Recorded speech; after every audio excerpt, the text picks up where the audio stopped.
মানুষের ঘুমাচ্ছিল দাঁড়াইয়া ঘরের ভিতরে হাড়ির কাছে গেছে, হাড়ির ভিতরে পানি নাই, পাথরের কাছে যায়, পাথরের ভিতরে পানি নাই রে বাবা।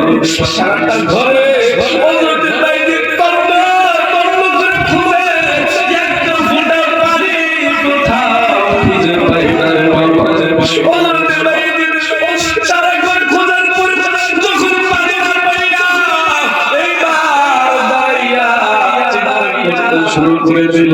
ছোট্ট বাচ্চা বলে আমার বাবার কাছে পানি চাইছে, সারা ঘরে কোথাও পানি পাই